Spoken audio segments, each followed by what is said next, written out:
ọ̀rọ̀ ti dójú ẹ̀ o ọ̀rọ̀ ti dójú ẹ̀ o ọ̀rọ̀ ti dójú ẹ̀ o ẹ̀yin olólùfẹ́ mi ọ̀rọ̀ ti dójú ẹ̀ o ṣé báwọn àgbàlọ́bọ̀ tán pòwe wọ́n ní kò sígbà tá a daṣọ tí àárílẹ̀ fi wọ́ ẹ̀yin àgbàlẹ̀ pòwe bẹ́ẹ̀ o òun ló mú mi tàtàrí lọ sí ojú òpó Instagram Primeboy ìròyìn tó wá tó mi létí ń bẹ̀ ni wípé tí ẹ bá gbàgbé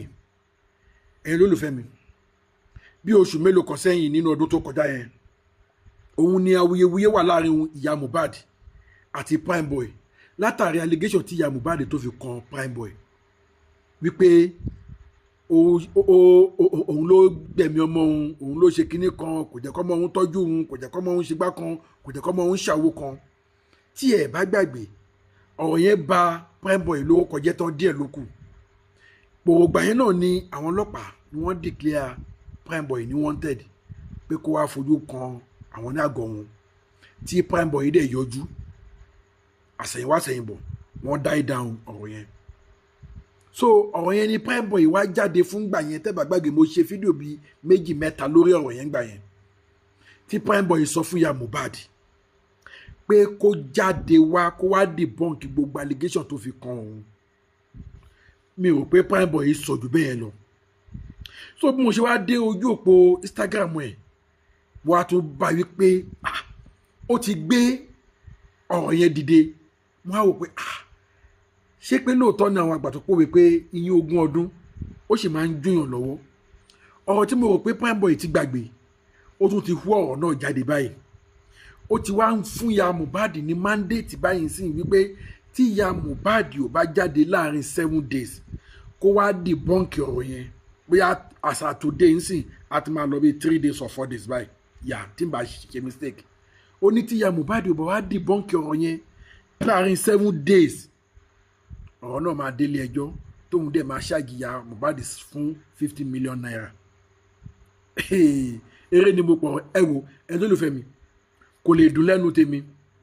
ẹ wá gbọ́ bí oníròyìn ṣe sọ lójú òpó Instagram Primeboy ni o ẹ wá fi tara yín gbọ́. bẹ́ẹ̀ làwọn kan tó ń gbowó ẹ̀ sáwò lọ̀rọ̀ rí lórí ikú Mohbad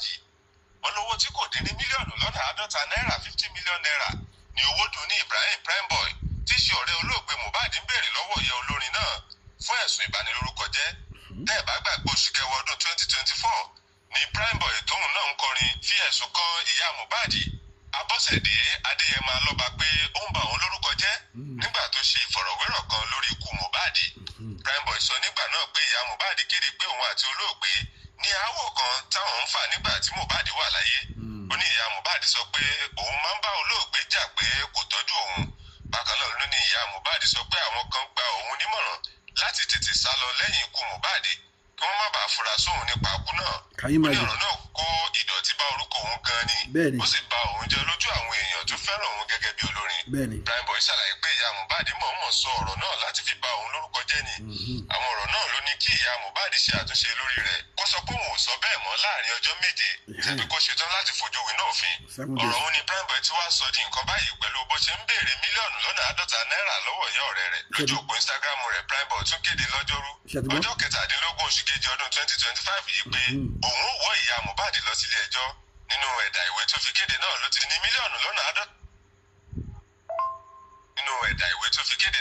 ní mílíọ̀nù lọ́nà àádọ́ta náírà ló rùn lórí ìyá Mohbad láti san fún ọ̀rọ̀ ìbanilórúkọ jẹ́ tó sọ nípa òun nínú fídíò kan lọ́jọ́ kejìdínlógún oṣù kẹta ọdún 2024 ìwé náà sọ pé láàrin ọjọ́ méjìlélógójì ìyá Mohbad gbọ́dọ̀ ṣe ohun tó tọ́ ó ní bóyá obìnrin náà wá sí kóòtù tàbí kò wá o ìdájọ́ yóò wáyé lẹ́yìn rẹ̀ bọ́jọ́ bá pé tẹ́ ẹ bá gbàgbé ìlérí olúwa lọ́ba Mohbad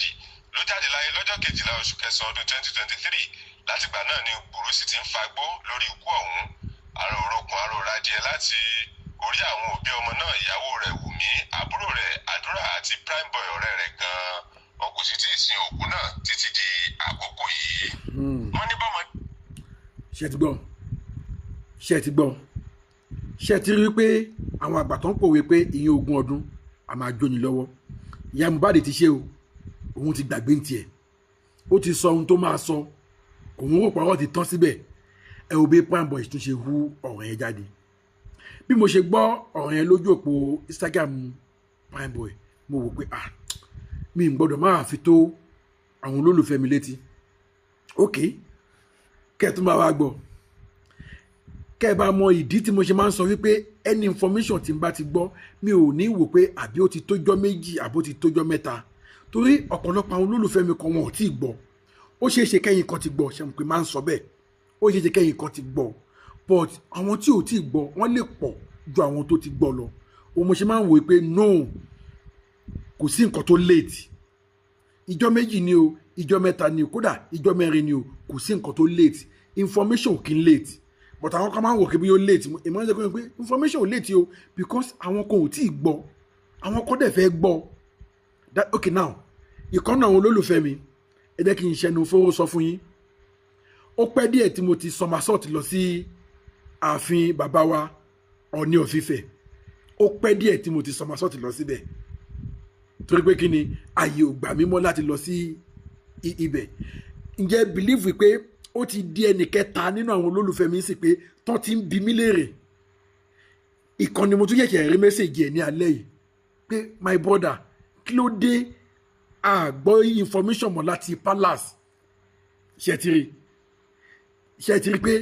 àwọn èèyàn fẹ́ máa gbọ́ information kò sí information tó late ẹni yẹn lẹ́nì kẹta lẹ́nìí tó ń béèrè lọ́wọ́ mi pé kí ló dé àgbọ́ information mọ́ láti palace ṣe ti rí tó dẹ̀ ṣe é ṣe wípé wọ́n ti ń expect mi pé kí n fún wọn lọ update láti palace ẹ ti rí pé kò ṣe pé bóyá information kan ó máa ń late kò sí information tó late millions èèyàn wọ́n fẹ́ gbọ́ information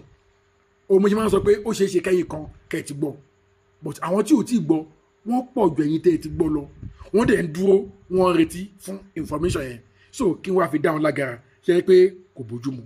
o mo ṣe wò pé bí mo ṣe gbọ́ ti Primeboy yìí mo gbọ́dọ̀ wà fi tó ẹ̀yin lólùfẹ́ mi létí ẹ jọ̀ọ́ ẹ bá mi share fídíò yìí ẹ̀yin lólùfẹ́ mi mo mọ̀ pé mo bá mi share ẹ bá mi share fídíò yìí share fídíò yìí òun náà ní ìdùnnú ti tèmi torí báwọn èèyàn bá ṣe ń gbọ́ information sí bẹ́ẹ̀ náà tún ṣe máa request sí ẹ̀wọ́ àwọn tó ń request yẹn sìn àfi kí n dẹ̀ fún wọn ní information yẹn so mo promise yín lọ́lọ́la mo máa somersault lọ síbẹ̀ máa wá fún yín ní update ẹ má worry ẹ̀yin olólùfẹ́ mi inú mi dùn bẹ́ẹ̀ ṣe ń request yẹn inú mi dùn èmi náà dẹ̀ mú inú yín dùn bẹ́ẹ̀ náà ṣe múnú mi dùn yẹn èmi náà múnú yín dùn information tẹ́ fẹ́ gbọ́ yẹn máa bá yín get ẹ má worry èmi náà mo promise yín pé any information tó bá ti tó mi lọ́wọ́ mi ò ní hesitate láti wá fi tó ẹ̀yin olólùfẹ́ mi létí promise mi dẹ̀ ṣe stand síbẹ̀ òun náà ló jẹ́ kí n mú eléyìí wá ẹ bá mi share fídíò yìí kẹ́lẹ́ bá mi subscribe fáǹfààní ẹ̀yin tẹ́ ẹ ti subscribe ẹ̀yin tẹ́ ń wò mí ọ̀nkú yẹn àǹtí yẹn ẹ̀yin ò ti subscribe now ó yẹ subscribe kájọ máa jẹ ìgbádùn ètò yìí ṣé ẹ rí báwọn èèyàn ṣe ń subscribe ni wọn ò já yín lówó ọ̀fẹ́ ni subscription wọn kì í jáwó Ọlọ́run ẹ béèrè lọ́wọ́ gbogbo àwọn tó ti subscribe kẹ́ẹ̀kan tẹ́ ni wọn ò já yín lówó kò já dátà kò já nǹkankan ọ̀fẹ́ ni so mi ò rí nǹkan tó kọ̀ sí ẹ̀ pé kẹ́ máa lè subscribe bẹ́ẹ̀ ṣe ń wò mí yẹn ó yẹ subscribe thank you very much God bless you ẹni olùfẹ́ mi mo dúpẹ́ lọ́wọ́ yín ìròyìn tí mo tún gbọ́ nípa Primeboy nìyẹn pẹ̀lú Ìyá Mohbad if care is not take Ìyá Mohbad lè ṣe bẹ́ẹ̀ délé ẹjọ́ o kó má jẹ́ pé ẹjọ́ tí Ìyá Mohbad ń sá fún yẹn kó má jẹ́ pé Primeboy ló máa jẹ́ ní àkọ́kọ́ tó máa kọ́kọ́ gbé Ìyá Mohbad dé ilé ẹjọ́ bí eré ẹ wọ ọ̀rọ̀ tá a rò pé ó ti die down ẹ wo bí Primeboy ṣe hu jáde òun ló yẹ kí n máa bìlífù òwe àwọn àgbà tó sọ pé ìyẹn ogún ọdún ó máa ń jóni lọ́wọ́ ẹ lólùfẹ́ mi a ò ní rí jù bẹ́ẹ̀ lọ lórí ọ̀rọ̀ Primeboy àti Ìyá Mohbad tí n bá tún rí ẹni information mi ò ní hesitate láti wá mú wá fún yín ẹ lólùfẹ́ mi tẹ request fún palace information ẹ má worry mo mú bọ̀ wá fún yín ire o.